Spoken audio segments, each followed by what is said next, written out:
Hi friends, അപ്പോൾ ബറാത്തിരാവായിട്ട് നമ്മൾ മധുരക്കടി എന്തെങ്കിലുമൊക്കെ ഉണ്ടാക്കും. അപ്പോൾ പൂവടയോ കലത്തപ്പോ അല്ലെങ്കിൽ നമ്മൾ ചക്കരച്ചോറൊക്കെ അധികം എല്ലാവരും വെക്കുക. അപ്പോൾ അതൊന്നും ചിലപ്പോൾ കുട്ടികൾക്കൊന്നും ഇഷ്ടമുണ്ടാവില്ല. അപ്പോൾ കുട്ടികൾക്ക് ഇഷ്ടപ്പെടുന്ന രീതിയിൽ നമുക്കൊരു പൂള വെച്ചിട്ടൊരു സംഭവം ഉണ്ടാക്കാം കേട്ടോ. നമ്മളിത് ഉണ്ടാക്കുന്നത് പൂള വെച്ചിട്ടാണല്ലോ.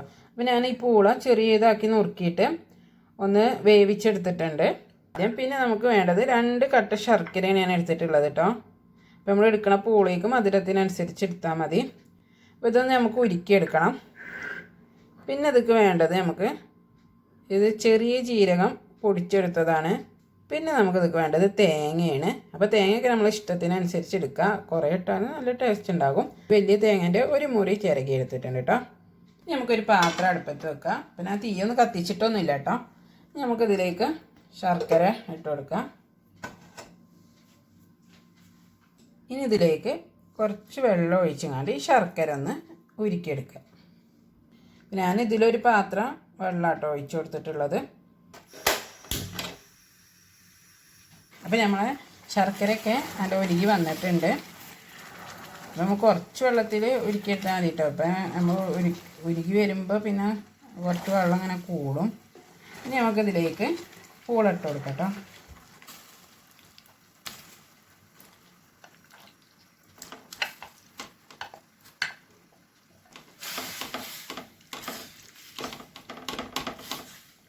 അപ്പോൾ നമ്മൾ പൂളയൊക്കെ ഇട്ട് കൊടുത്തിട്ടുണ്ട്. നമുക്കിത് അടച്ചു. ഈ സമയത്ത് 2 നുള്ളു ഉപ്പിട്ട് കൊടുക്കുക. നല്ല ഉപ്പിടരുത്, നമുക്ക് ഈ മധുരം ഒന്ന് ബാലൻസ് ചെയ്യാൻ വേണ്ടിയിട്ട്.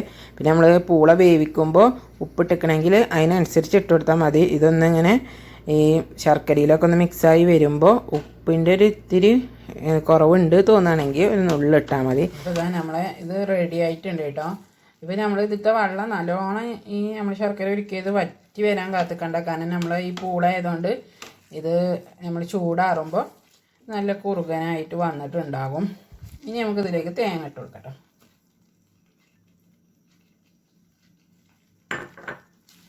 പിന്നെ അതിൻ്റെ ഒപ്പം തന്നെ നമ്മൾ ചെറിയ ജീരകം നമ്മൾ പൊടിച്ചില്ലേ, അതും ചേർത്ത് വെക്കണം.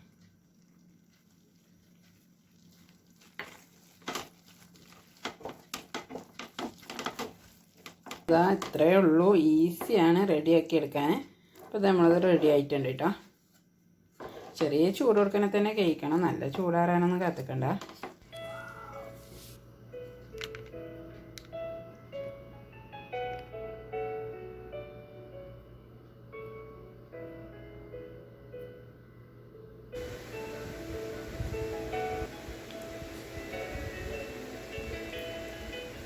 എങ്ങനെ 2 മണിക്കാകുമോ? സൂപ്പറാണ്. അപ്പോൾ എല്ലാവർക്കും വീഡിയോ ഇഷ്ടമായിട്ടുണ്ടാകുമെന്ന് കരുതുന്നുണ്ട്. എല്ലാവരും ഒന്ന് ഉണ്ടാക്കി നോക്കുക. എന്നിട്ട് നിങ്ങളുടെ അഭിപ്രായങ്ങൾ പറയാൻ മറക്കരുത്. പിന്നെ വീഡിയോ ഇഷ്ടമായിട്ടുണ്ടെങ്കിൽ ലൈക്ക് ചെയ്യുക. പിന്നെ സബ്സ്ക്രൈബ് ചെയ്യാതെ കാണുന്ന ആരെങ്കിലും ഉണ്ടെങ്കിൽ ഒന്ന് സബ്സ്ക്രൈബ് കൂടെ ചെയ്യാം കേട്ടോ. അപ്പോൾ അടുത്ത വീഡിയോ ആയിട്ട് വരാം.